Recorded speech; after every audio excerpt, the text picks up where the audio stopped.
मन मंदिरा गजर भक्तीचा.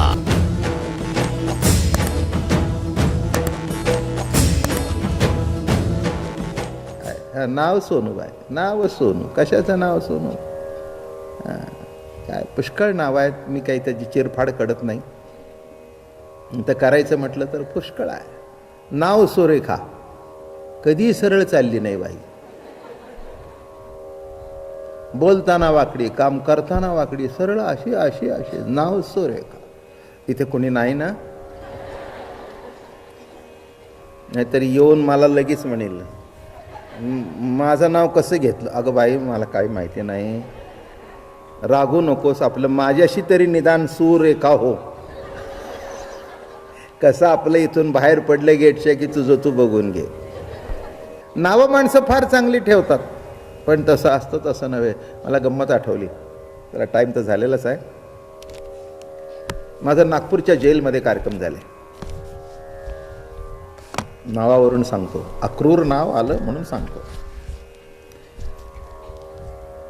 तिथला तो जेलर होता, तो माझा माळकरी होता. मला म्हणाला, बाबा महाराज या आणि एक कार्यक्रम करा. मध्ये तो पुण्याला याला होता इथे. मला म्हणाले, बाबा महाराज आमच्या कैद्यांना तुम्ही प्रवचन करा. म्हटलं करूया.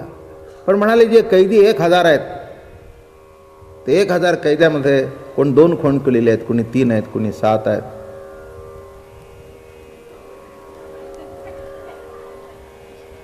हो, आणि तुम्ही प्रवचन त्यांच्यात जाऊन करायचं आहे. आपल्याला काय घाबरायचं कारण आहे? खून माणूस असा करत नसतो. ती एक वेळ असते, ती वेळ गेली की पुन्हा तो शांतच असतो.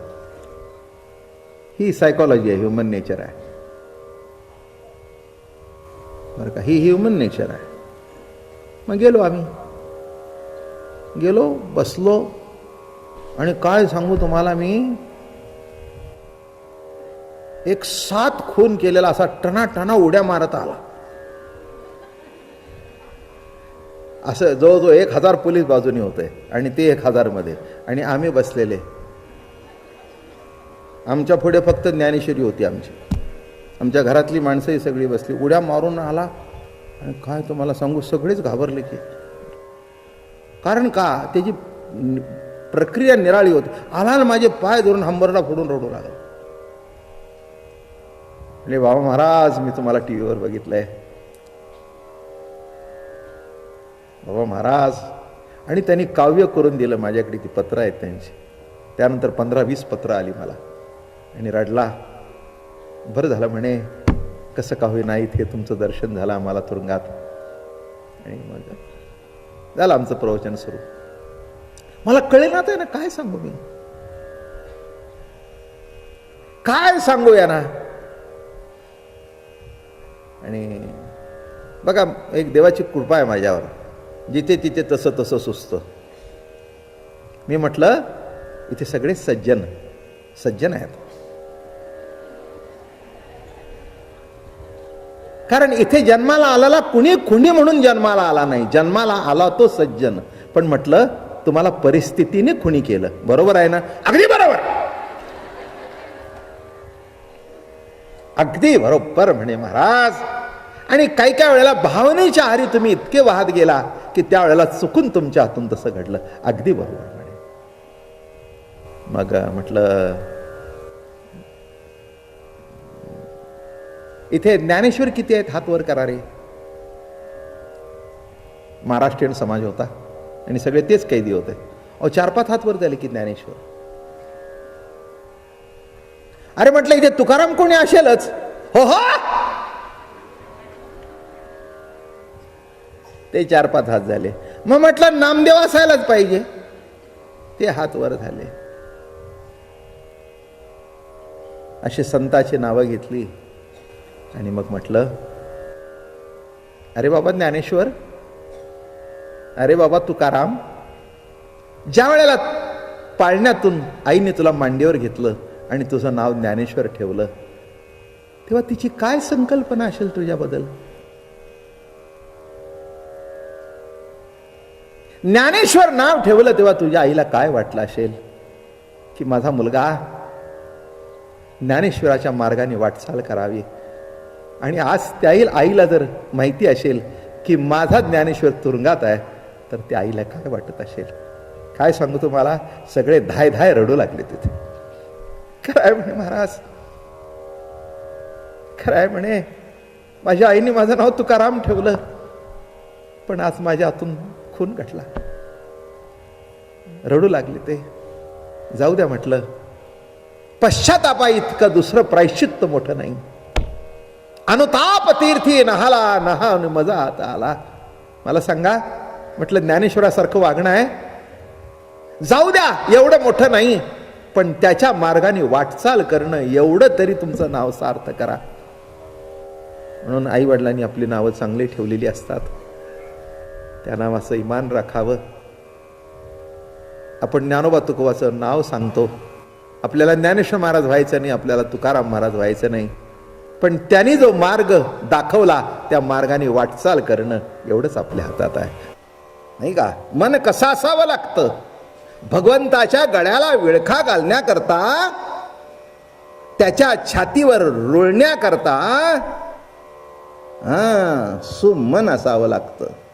सुमन सुगंधुरे भ्रमरा, सुमन सुगंधुरे भ्रमरा. जाऊ द्या, फाटा फोडत नाही. आणि म्हणून तर भ्रमर सुद्धा सुमनावर बसतो, दुसरीकडे बसत नाही. कारण जिथे सुमन आहे तिथेच मद आहे. ज्याचं मन चांगलं आहे तिथलंच काहीतरी घेण्यासारखं असतं. मन जर विकाराने बिघडलं असेल, तिथे विष असेल, काय घ्याल, काय घ्याल? म्हणून भ्रमर कुठेही बसत नाही ज्या फुलांच्या मध्ये मद आहे. सुमन सुगंधुरे भ्रमरा, ऋण झुणू ऋण झुणू रे भ्रमरा, ऋण झुणू ऋण झुणू रे भ्रमरा, ऋण झुणू ऋण झुणू रे भ्रमरा. सुमन सुगंधुरे भ्रमरा, ऋण झुणू ऋण झुणू रे भ्रमरा. अरे भ्रमरा, आणि तो मद घेतो त्या सुमनावर, आणि अशी ते गळामध्ये माळा, हातामध्ये वासरी भगवान वाजवत आहेत. म्हटली होती परवा, वृंदावनी वेणू वेणू कवणाचा माय वाजे, वृंदावनी वेणू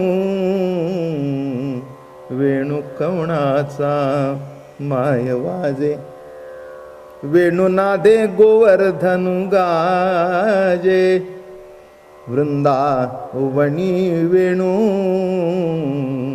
वेणू कवणाचा माय वाजे. आणि असा तो वेणू वाजवत होती आणि भगवान नाचू लागले. नाचता नाचता नाचता मजा घडली. ती जी सुमनमाला होती ती गेली आणि अशी त्या बासरीला जाऊन लपेटली. लपेटली.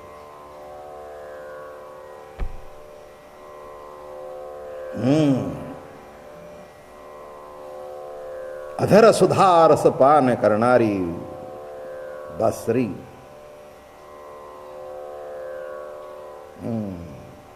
बासरी काही साधी नव्हती ती. अधर सुधा रस पान करणारी बासरी. जरा नाही म्हटलं तरी तिला जरा अहंकार झालाच होता. तिला असं वाटलं भगवंताच्या अधर सुधा रस मी चाकते आणि अशी उलटून माझ्यावर आली. कोण कोण मला येऊन लपेटली. भगवंताची बोट लपेटली असताना हिने कोण अतिक्रमण केलं. उसळणारे काय काय काय समजतेस. स्वतःची जागा ओळखता येत नाही का. तो इथपर्यंत यायचा, वर यायचं नाहीस.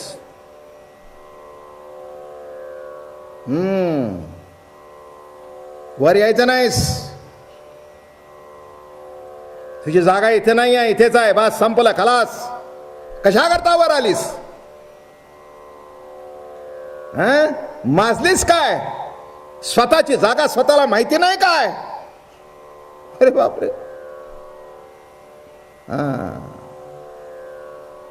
वेणूचंही भाग्य मोठं होतं. मी परवा सांगितलं नाही, तिने सगळं आपलं छिद्र पाडून मोकळं करून टाकलं होतं, म्हणून तिचंही भाग्य होतं. पण किती कोणी भाग्यवान असला तरी अहंकार करू नये. नाही, ती वेणू असू दे, नाही तर सुमन मला असू दे. रुक्मिणीला सुद्धा अहंकार झाला तर तिला बाहेरच बसावं लागलं. राधेला झाला तरी सुटली नाही, तर बाकीचे काय? रुक्मिणीला झाला, पाय धुवायच्या दैवा पात्र केली. राधेला झाला, तिला लटकट ठेवली. मग बाकीचं काय? वेणूला झाला, अहंकार झाला, आणि सुमन मालेला बोलू लागली, एवढा अतिक्रमण? आणि फाड फाड फाड बोलते. बरं का, शेवटी मग सुमन माला हिचं बोलणं ऐकून घेतलं, कारण तिच्याकडे आवाज होता, हिच्याकडे वास होता. काय कळलं का? बासरी जवळ आवाज होता, सुमन मालेकडे सुवास होता. सुमनाचा असल्या कारणाने वास सुद्धा सुवास होता, कुवास नव्हता. बोल म्हणे बाई. भगवंताच्या श्वासाने तुझा स्वर तयार झाल्या कारणाने तो कधी बेसूरच नसतो. मन मंदिरा गजर भक्तीचा.